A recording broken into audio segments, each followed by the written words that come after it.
That answer begins right here. Somewhere in Europe, a mother is baking bread.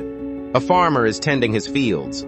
A child is laughing in a sunlit street. The world looks ordinary. It feels ordinary.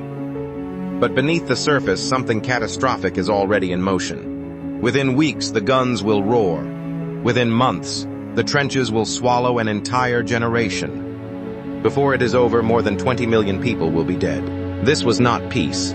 This was a powder keg. And someone was already holding the match. In the early 1900s, Europe was thriving. Cities were growing, factories were roaring, and technology was advancing faster than ever before.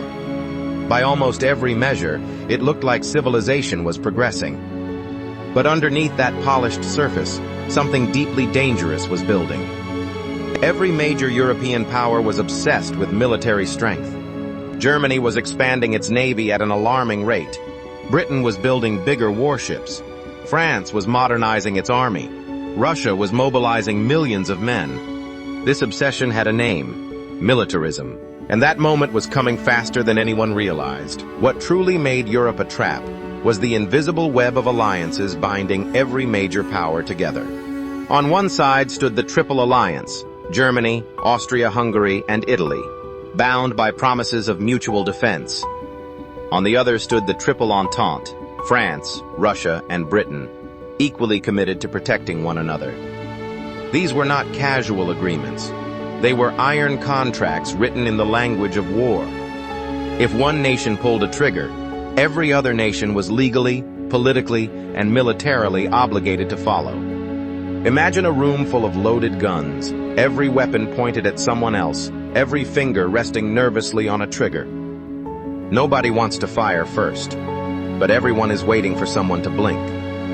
That was Europe in 1914, not a continent preparing for peace, but a continent one single moment away from total catastrophe.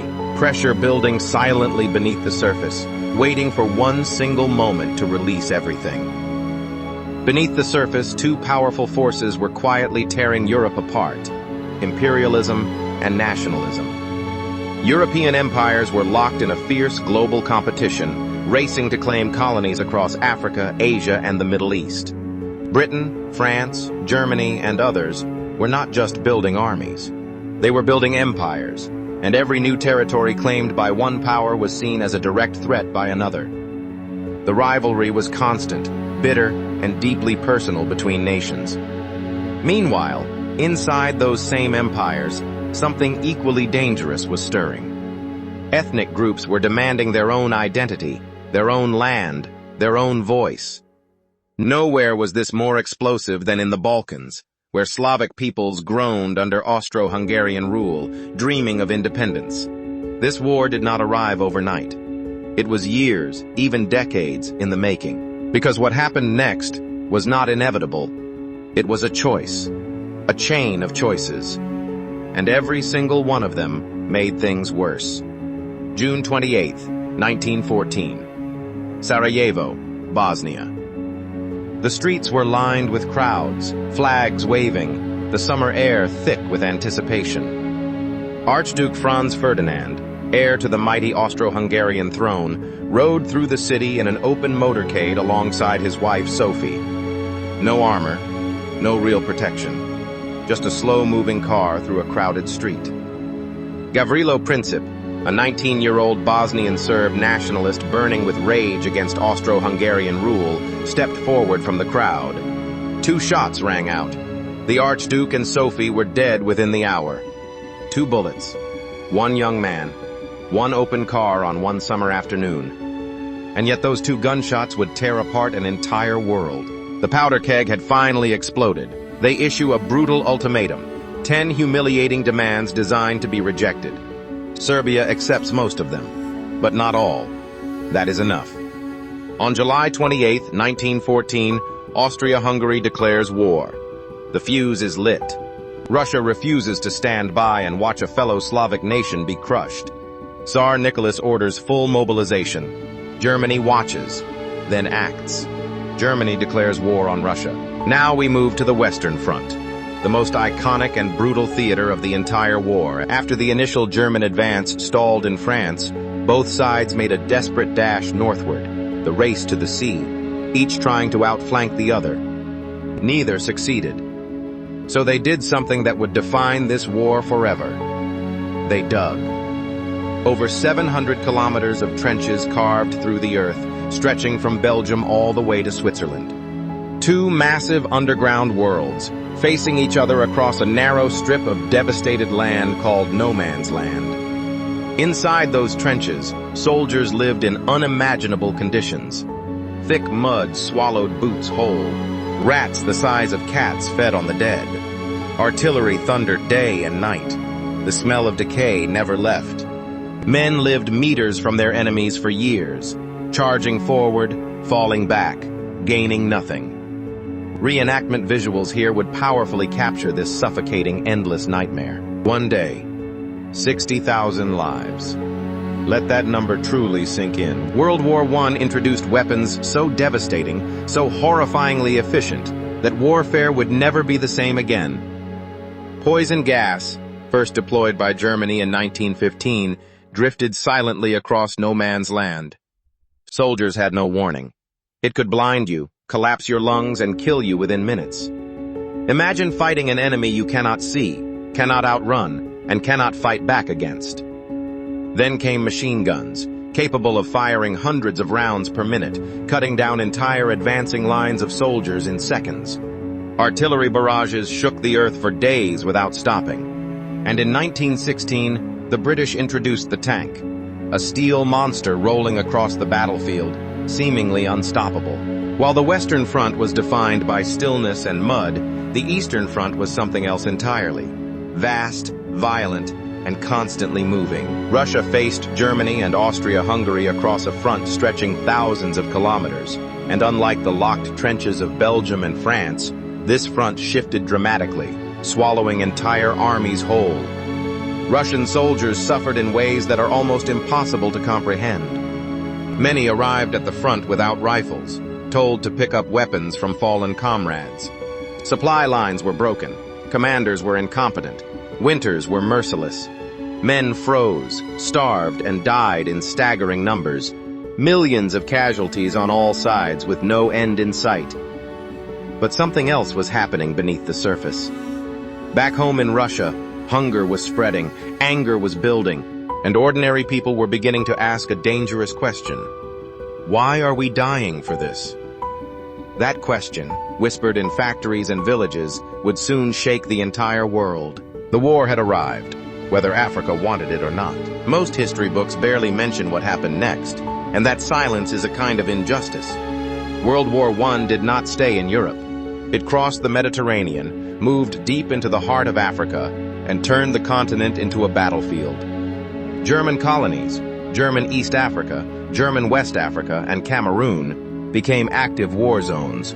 British, French, Belgian, and South African forces launched campaigns to seize these territories from Germany. And in German East Africa, something extraordinary happened. A German commander named Paul von Lettow-Vorbeck refused to surrender. He led a brilliant guerrilla campaign through jungles and savannas, fighting and evading Allied forces for the entire duration of the war, 4 years without defeat. But behind the battles on African soil stood something even more heartbreaking: the human beings forced to fight them. Over 1 million Africans were recruited, conscripted, or simply taken by British, French, German, and Belgian colonial powers to serve as soldiers, porters, and laborers in a war they never started and never chose. The Askari soldiers of East Africa fought with extraordinary courage under German command, loyal to officers who represented the very system that had stolen their freedom. The tirailleurs sénégalais, fierce infantrymen from French West Africa, were shipped thousands of miles to die in the cold mud of European trenches. And then there were the carriers. Ordinary men walking hundreds of miles through jungle, desert, and disease, carrying ammunition and supplies on their backs, with no weapons, no glory, and no recognition. Think about that painful irony for a moment. Africans dying in a war created by the very empires that had colonized, exploited, and enslaved them. Their sacrifice was immense, Their names were never recorded, wounds so deep they continue bleeding to this very day. The Ottoman Empire, allied with Germany, stretched across vast Arab territories, controlling the Middle East with an iron grip. Britain, recognizing the strategic value of oil and trade routes, launched major campaigns in Mesopotamia and Palestine, determined to break Ottoman power from within. Then came the Arab Revolt. Britain made sweeping promises of Arab independence, encouraging local fighters to rise against their Ottoman rulers. Arab warriors answered the call, launching guerrilla strikes across the desert. At the center of this story stood one extraordinary figure, Thomas Edward Lawrence, known to history as Lawrence of Arabia. A British officer who embedded himself with Arab forces, Lawrence became a symbol of both heroism and betrayal. Because behind those promises of independence lay secret agreements, hidden deals, and calculated deceptions that would carve up the Arab world between European powers. This was a world war built on the backs of colonized people who had absolutely no say in starting it. Across Asia, Japan saw opportunity. Entering on the side of the Allies, Japan swiftly seized German colonies across the Pacific and in China, not out of loyalty but out of imperial ambition. The war was accelerating the hunger of empires everywhere. Then there was India. Under British rule, with no voice, no vote, and no choice, India contributed over 1 million soldiers to a war fought on someone else's behalf.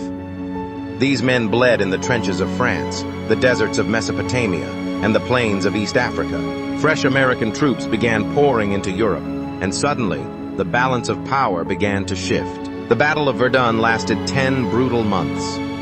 Nearly 1 million men were killed or wounded, and when the smoke finally cleared, almost nothing had changed. No decisive victory, no meaningful ground gained. Just an incomprehensible mountain of human loss. Soldiers on both sides began to wonder if this war would ever end. Then came April 1917, a moment that changed everything. The United States entered the war. The clock was ticking for everyone. By 1917, the country was shattering from within. Years of catastrophic military losses had drained the nation. Food was disappearing from shelves. Ordinary Russians, soldiers, workers, mothers, had reached their absolute limit. In February, the pressure finally exploded. Tsar Nicholas II, the last emperor of the Romanov dynasty, was overthrown. Centuries of imperial rule collapsed almost overnight. But the revolution was not finished. In October, the Bolsheviks, led by the fierce and calculating Vladimir Lenin, seized power in a second dramatic uprising. The end was no longer a question of if, only when. In March of 1918, German commanders launched Operation Michael, the Spring Offensive, hurling hundreds of thousands of battle-hardened troops at Allied lines in a massive, all-or-nothing gamble. For a terrifying few weeks, it worked. Allied lines buckled, towns fell, panic spread through Allied command. It seemed, for one breathless moment, that Germany might actually win. But the offensive burned through Germany's last reserves of men and supplies. Exhausted German troops outran their own supply lines and stalled. Then the Allies struck back. Reinforced by fresh American soldiers pouring in by the hundreds of thousands, Allied forces launched the 100 Days Offensive in August, smashing through weakened German positions with devastating force. But the world it left behind was forever changed, and the consequences of those 4 brutal years were only just beginning to unfold.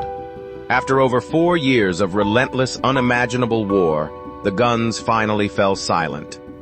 No more artillery, no more machine guns, no more screaming, just silence.